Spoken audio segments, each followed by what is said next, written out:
नमस्कार, बहुत स्वागत है आपका। मैं हूं आपके साथ प्रिंसी जैन और आज लेकर आई हूं news talk blood donors day को लेकर। इंदौर टॉक प्रॉब्लम्स पर ज़रूर बात करता है, लेकिन उसका दायित्व और कर्तव्य वो सोल्यूशन पर बात करना समझता है। इसलिए मेरे साथ प्रेजेंट है प्रेसिडेंट ऑफ अनंत अमन हेमंत गुप्ता जी, जो कि मुझे आज ब्लड से रिलेटेड और अनंत अमन से रिलेटेड पूरी इन्फॉर्मेशन शेयर करेंगे।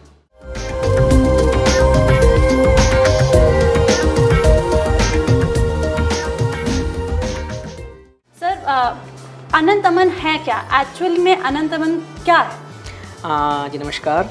बताना चाहूँगा, अनंत अमन पहले एक अलग अलग नाम है, मतलब किसी इंडिविजुअल का नाम नहीं है। अनंत इज़ फॉर इन्फाइनाइट, एक असीम जो बोलते हैं, इसका कोई अंत नहीं है। अमन इज़ फॉर पीस, जैसे बोल सकते हैं कि एक समाज के अंदर एक ऐसा शांति का दौर जहाँ पे इसकी कोई सीमा ना हो। तो ये अनंत अमन इस रास्ते का नाम घटित हुआ है।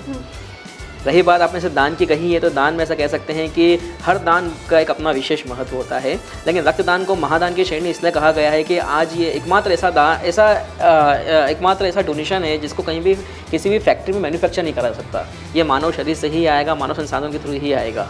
सर, अनंत अमन आपने बोला अलग अलग नाम है, अलग अलग पहचान है, तो ये नॉन गवर्नमेंटल है, गवर्नमेंटल है, क्या एजेंसी है और क्या कुछ करती है, किस फील्ड ऑफ वर्क होता है? जी, ये नॉन गवर्नमेंटल है मैडम। और दूसरा, इन एमपी के अंदर मध्य प्रदेश की सारी जो संस्थाएं बनती है वो मध्य प्रदेश रजिस्ट्रीकरण अधिनियम के अंदर ही बनती है, उसी के अंदर संस्था गठित हुई है। और ये सोसाइटी के जो उद्देश्य है 5 सेक्टर में काम करती है, जैसे हमारा हेल्थ एंड हाइजीन हो गया है, एनवायरमेंटल हो गया है, एजुकेशन हो गया है, women empowerment and child welfare, और सबसे बड़ा सेक्टर हमारा है अवेयरनेस कैंपेन का। और अभी एक पहल है हमारी रक्तदान की, जिसके आगे देखिए अब हम लोग पूरा कोशिश है कि इंदौर शहर इसमें बहुत बढ़ चढ़कर हिस्सा ले। बिल्कुल, इंदौर शहर बढ़ चढ़कर हिस्सा लेगा। अब 14 जून को blood donation day, blood donors day है, और उसके पहले अब 12 जून को कोई कैंपेन करने वाले हैं।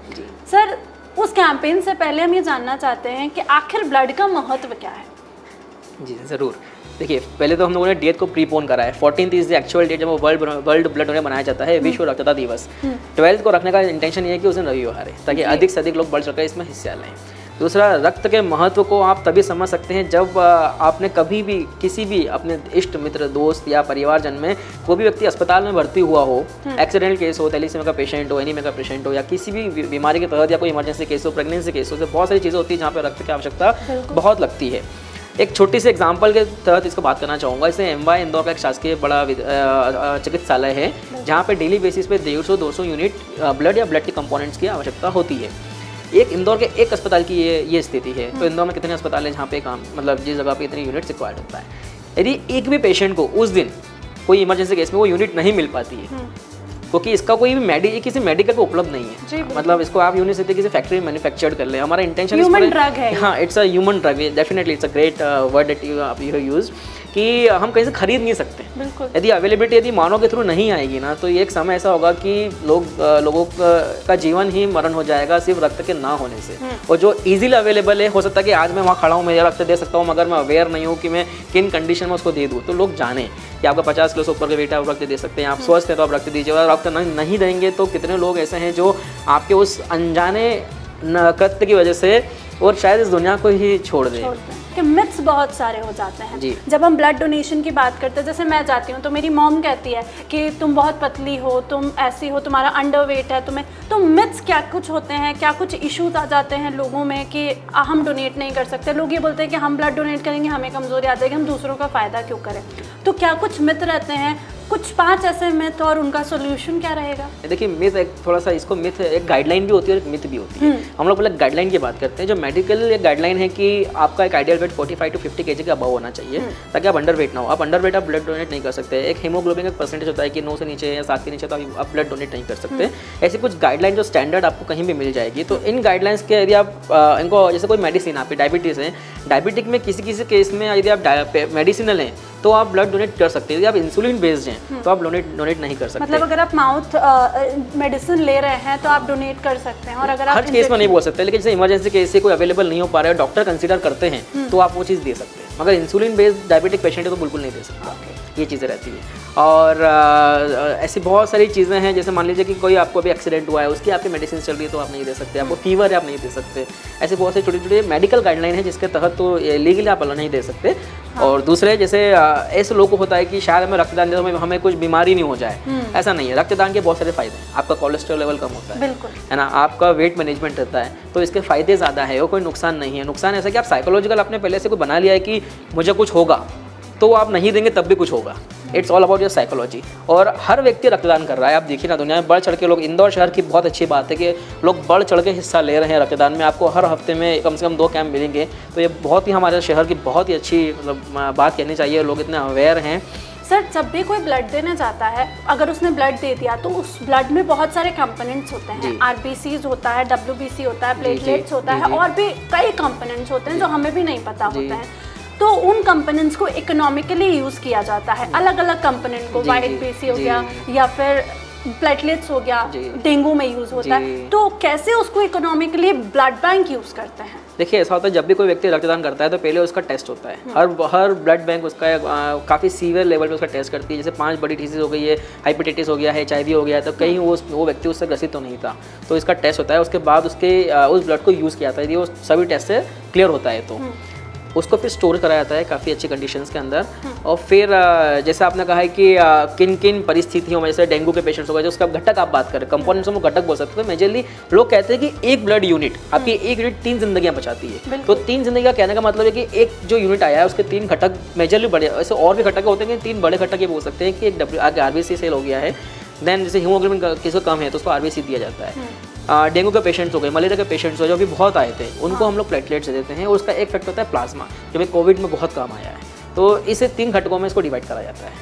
अब आपने कोविड की यहाँ बात कर दी है, तो पूरा एक कोविड ईयर 2020-2021 एक पूरा एरा हो गया है ये, जिसमें 2 साल तो लोगों ने ऐसे घर से बाहर निकलने में भी 2 दफ़ा सोचा है। तो उस टाइम पे कैसे, क्योंकि थैलेसीमिया के पेशेंट तब भी होंगे, उनको डायरेक्ट उनको ब्लड ट्रांसफ्यूजन चाहिए ही होगा, तो तब कहाँ से वो ब्लड आ रहा था और लोग कैसे उस सर्च से बाहर है? क्योंकि कोविड का सर्च तो अब कम हो गया है, लेकिन अब क्या प्रिकॉशंस होंगे जिससे ब्लड डोनेशन करने लोग जा सकें, और क्या कुछ ऐसा करेंगे कि हाँ लोगों को लगे कि हाँ हम ब्लड डोनेट करके किसी को सेव कर सकें? मैम, यही बात है कि हम ये अभियान का उद्देश्य भी यही है कि लोग ज़्यादा से ज़्यादा अवेयर हों। कोविड काल में भी जो लोग अवेयर थे, जो समाज में बहुत ज़्यादा एक्टिव रहते हैं, वो बाकायदा हॉस्पिटल में आके अपना ब्लड डोनेट करके आए हैं। और ये बाकायदा प्रशासन की अनुमति थी कि जहाँ पे ऐसे रक्तदान के लिए आप घर से निकल सकते थे, वो precautions no doubt, mask, gloves वगैरह जो सेफ्टी प्रिकॉशंस थे वो लोगों ने रखे हैं। इवन हम भी गए हैं, हमने MYH में ही हमारा ब्लड कोविड के दौरान दिया था, तो लोग आगे आए हैं। और इन अभियानों जो कैंपिंग के थ्रू जो ब्लड इकट्ठा होता है, तो इसका उद्देश्य कि वर्ल्ड हमारे जो इतनी ब्लड बैंक है ना, उनमें थोड़ा स्टोरेज होना चाहिए,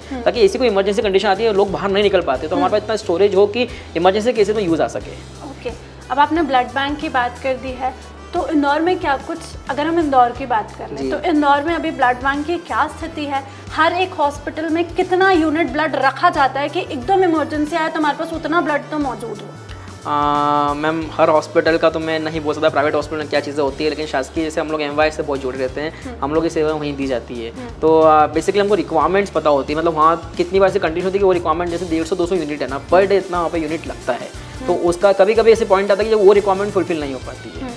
तो डोनर्स जितना आगे आएंगे उतनी रिक्वायरमेंट कम होएगी। प्लस आप इसका बैलेंस देखना चाहें तो कहीं ना कहीं एक छोटी सी बात इस प्लेटफॉर्म से भी कहना चाहूँगा कि आपको ब्लड में जैसे लोगों को, हमारे जब NGO के थ्रू अभियान चलाया था तो काफ़ी लोगों का ये था कि ये जो ब्लड यूनिट इकट्ठा हो रहा है तो क्या इसको कोई राशि ली जाएगी, क्या किसी तरह से इसको कोई मिसयूज़ नहीं करा जाए। तो हमने बाकायदा ऑफिशियल स्टेटमेंट लिए हैं जो वहाँ के डायरेक्टर हैं MY के, तो उन्हें बताया गया कि MY के अंदर जो भी पेशेंट भर्ती होता है तो उसको निःशुल्क चढ़ाया जाता है। और रही बात प्राइवेट हॉस्पिटल्स की, आप इनसे कंपेयर करेंगे तो वहाँ पे कुछ ना कुछ चार्ज लिए जाते हैं, एक चार्ज की सीमा नहीं होती है, कोई छोटा बड़ा, मतलब उन्होंने बताया कि MY से बाहर किसी को दिया जाता है तो शायद प्रोसेसिंग चार्ज जो होता है 1000 रुपये का, उससे भी कम, नॉमिनल चार्ज 500 रुपये में ब्लड को दिया जाता है।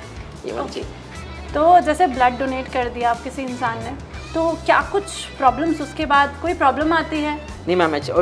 और क्या कुछ कमजोरी रहती है, क्योंकि 48 आवर्स का एक दरमियानी पीरियड रहता है, उस दौरान आपको बहुत ध्यान रखना होता है, तो क्या कुछ बहुत ध्यान तो नहीं, जैसे मान लीजिए अभी, जैसे अभी की बात करें, अभी धूप बहुत है, गर्मी मतलब टेम्परेचर बहुत ज़्यादा है, आपने ब्लड डोनेट करा है, तो एक आप उसको डोनेट करने का 10-15 मिनट रेस्ट कीजिए। कभी कभी क्या होता है ना, हमने डोनेट करा, हम इमीडिएटली बाहर निकल जाते हैं धूप में, तो क्या होता है ना, मौसम जो वेदर है तो उसकी कंडीशन की वजह से हमें शायद चक्कर आ गए या कुछ ऐसी चीज़ें हो जाती है। तो बेटर है कि आपने जब भी इतना बड़ा ध्यान रखें, आपने जब डोनेट करा है ब्लड को, तो उसके 15-20 मिनट कहीं पर रेस्ट कीजिए, उसके बाद ही आपकी दूसरी गतिविधियों को आगे बढ़ाइए। अब 12 जून को क्या कुछ होने वाला है वो आप हमारी जनता को बता दीजिए। देखिए, बहुत सिंपल वे में कहें तो इंदौर शहर तैयार है 12 जून को। एक जो इंदौर शहर की जो बहुत अच्छी जगह है, जो हर व्यक्ति के दिलो दिमाग और जहन में रहती है, वो है छप्पन दुकान।